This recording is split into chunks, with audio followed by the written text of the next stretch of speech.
Hola, ¿qué tal? Aquí traigo un vídeo de la visita a una de las ciudades más bonitas de Polonia que tuve la oportunidad de conocer aprovechando unos días de escala obligada en el país para ir desde Bergen a Madrid a pasar las vacaciones de Semana Santa. Así fue mi experiencia en una de las ciudades más bonitas de la costa báltica, la capital de Lambar, la ciudad de Gdansk. Así que venga, que arrancamos ya.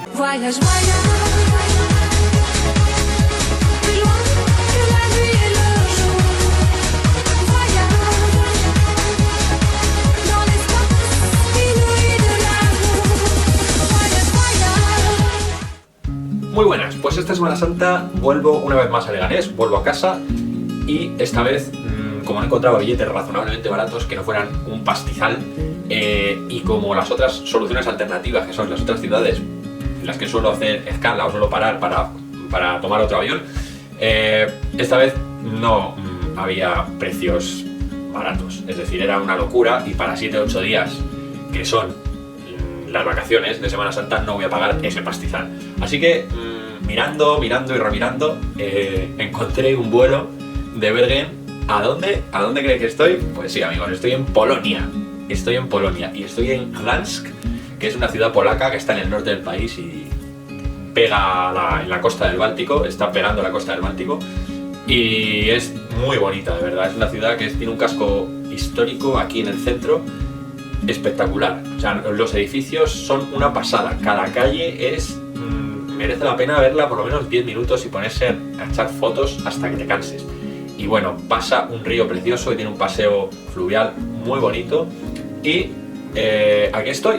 Voy a descubrir qué tiene Gdansk para que se la llame la ciudad o una de las ciudades más bonitas de Polonia. Y después me voy a ir a Varsovia, desde donde voy a coger el avión vuelta a casa a Madrid. Así que prepararos porque voy a contar todo lo que pueda de Gdansk y de Varsovia, que serán las dos ciudades que voy a visitar en mi primera visita a Polonia.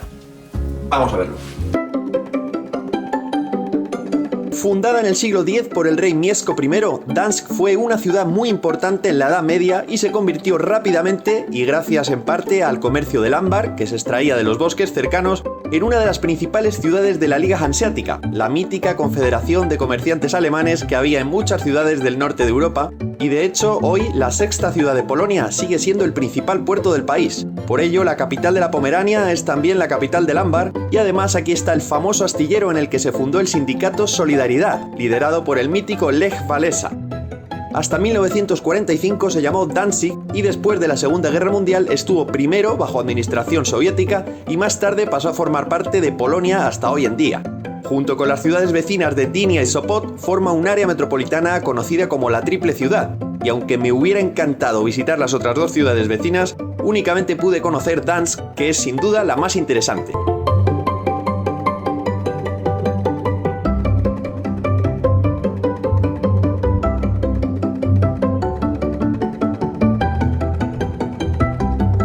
Mi visita a Gdansk comienza en la Basílica de Santa María, nada más y nada menos que el tercer templo de ladrillo más grande del mundo. Su silueta característica, con el enorme campanario y sus torres, es lo que más llama la atención del horizonte de la ciudad. Construida entre 1346 y 1502, la iglesia es un ejemplo del gótico de ladrillo, un estilo que se hizo muy famoso en los países bálticos. El exterior de la iglesia está dominado por enormes muros de ladrillo visto y altas y estrechas ventanas de arcos apuntados.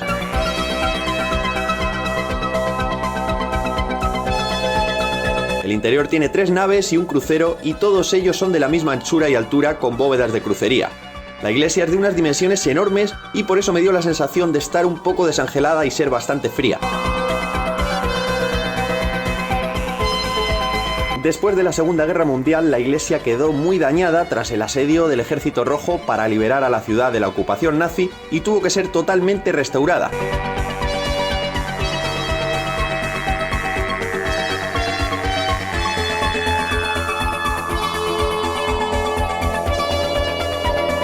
En el interior había muchas pinturas flamencas, renacentistas y barrocas, muchas de las cuales están en los museos nacionales de Gdansk y Varsovia desde la Segunda Guerra Mundial. Hasta los años 90 solo unos pocos cuadros fueron devueltos a la iglesia. Aún así, hoy en día podemos ver algunas obras interesantes, aunque menos famosas, que decoran el interior, como un reloj astronómico del siglo XV o un fantástico órgano.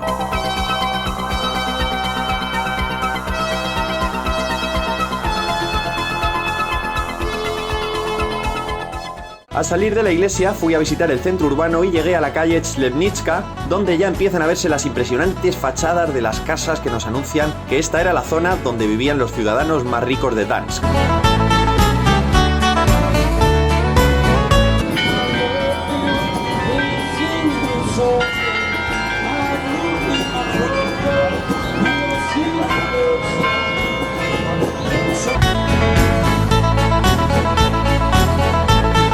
Enseguida llegué a Deugi Targ, la plaza conocida como el Mercado Largo, donde comienza la llamada Ruta Real, que va desde la Puerta Verde a la Puerta Dorada y que se llama así porque en el siglo XV acogían los desfiles de bienvenida a los reyes polacos.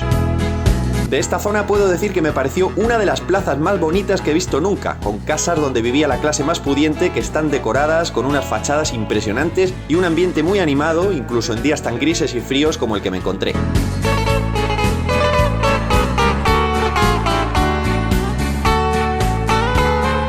El colorido y las formas de las fachadas de las casas que rodean la plaza del Mercado Largo le dan un carácter especial a este espacio de la ciudad y nos invitan a sentarnos en una de las muchas terrazas de los cafés y bares que hay por aquí, aunque yo preferí aprovechar la tarde para seguir recorriendo los alrededores.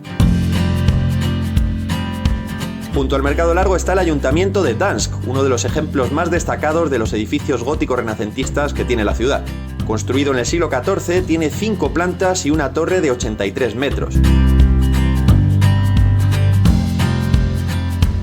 Hoy en día alberga el Museo de Historia de Dansk y desde la parte superior de la torre se pueden admirar unas vistas increíbles de la ciudad. Otro de los símbolos de Dansk también está en esta plaza, la Fuente de Neptuno, construida en 1633 por Abraham van den Blocke en estilo flamenco manierista, quien también realizó importantes obras en la ciudad, pero murió antes de verla terminada porque hubo muchos parones por complicaciones con el sistema de agua o por la Guerra de los 30 años.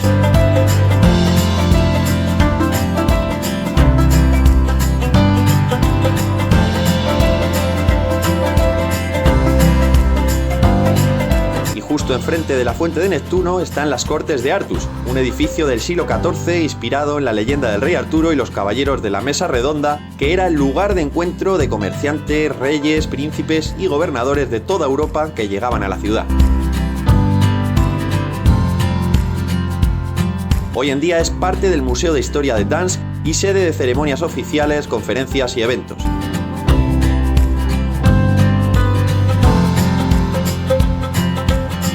En su interior hay obras góticas y renacentistas de los siglos XV al XVII, otras obras barrocas del XVIII, la colección de modelos de barcos más antigua de Polonia, armaduras de torneos del siglo XV, un salón espectacular y una escalera barroca de comienzos del siglo XVIII.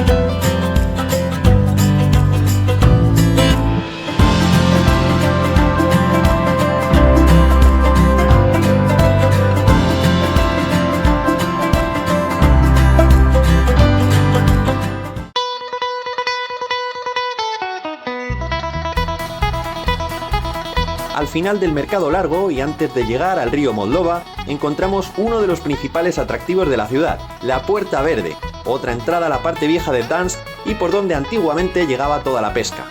Se llama así porque el puente que hay junto a ella antiguamente era de madera, pero por el color de las algas del río parecía que era verde.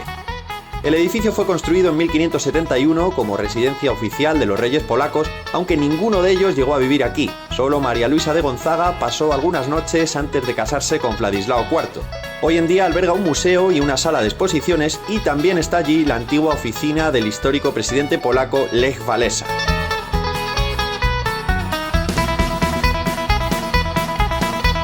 Muy cerca de la Puerta Verde se encuentra una antigua grúa medieval del siglo XIV construida en madera de 27 metros de altura que está sobre una de las puertas de acceso al centro histórico, siendo sin duda uno de los símbolos más conocidos de Dansk.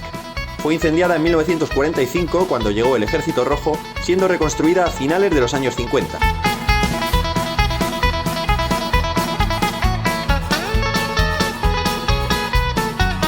El paseo fluvial a lo largo del río Moldava es sin duda uno de los grandes atractivos de la ciudad y es aquí donde están muchos de los mejores bares y restaurantes de Dansk. Además, muchas veces podemos ver barcos espectaculares que están atracados en el muelle, como el impresionante galeón Lebu, un barco réplica de un galeón del siglo XVII con el que se pueden dar paseos por el río Moldava.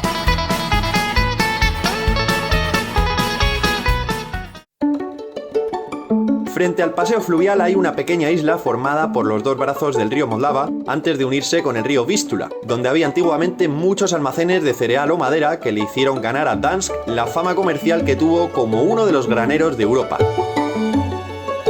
Solo 20 de ellos quedaron en pie tras la Segunda Guerra Mundial y su lugar ha sido ocupado por nuevos edificios que ofrecen una buena panorámica de la zona y en donde hay muchos locales y terrazas en los que podemos comer, cenar o tomar algo junto al río con unas vistas increíbles del casco antiguo.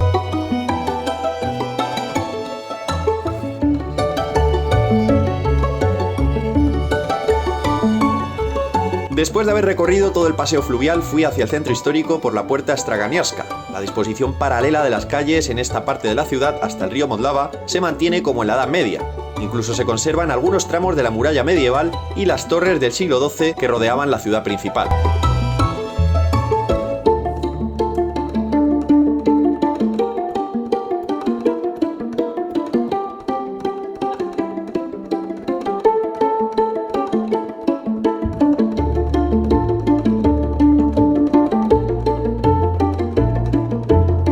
Antes de anochecer seguí recorriendo el centro hasta llegar a la Torre de San Jacinto, de finales del siglo XIV, que está junto al Hala Targova, el mercado más importante del centro de Dansk, que está en un edificio neogótico del siglo XIX que visitaré al día siguiente. Justo al lado está la iglesia de San Nicolás, construida en el siglo XII y uno de los templos más antiguos de Dansk, que en la Edad Media fue muy frecuentado por la gente de la ciudad, los comerciantes y por los marineros que llegaban desde toda Europa, ya que San Nicolás es su patrón.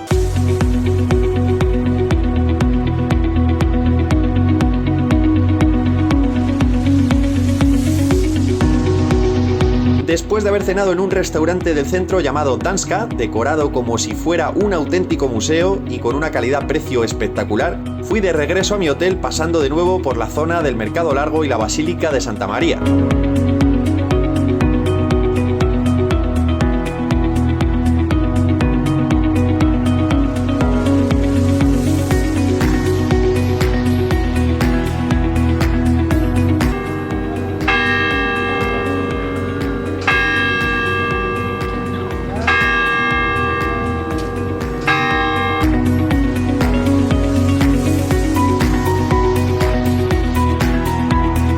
La imagen del centro de la ciudad iluminada ya de noche me gustó incluso más que haberlo visto durante la tarde, especialmente pasar por la calle Mariacka, una de mis favoritas de Dansk, famosa por tener muchas tiendas especializadas en ámbar bajo los típicos edificios de la ciudad. El día había sido muy largo desde que salí de mi casa en Bergen y tocaba por fin descansar. Al día siguiente me esperaban muchas más cosas por conocer de Dansk y también un viaje a Varsovia. Pero eso ya te lo contamos, cómo no, en el siguiente capítulo de Pepe Viajero.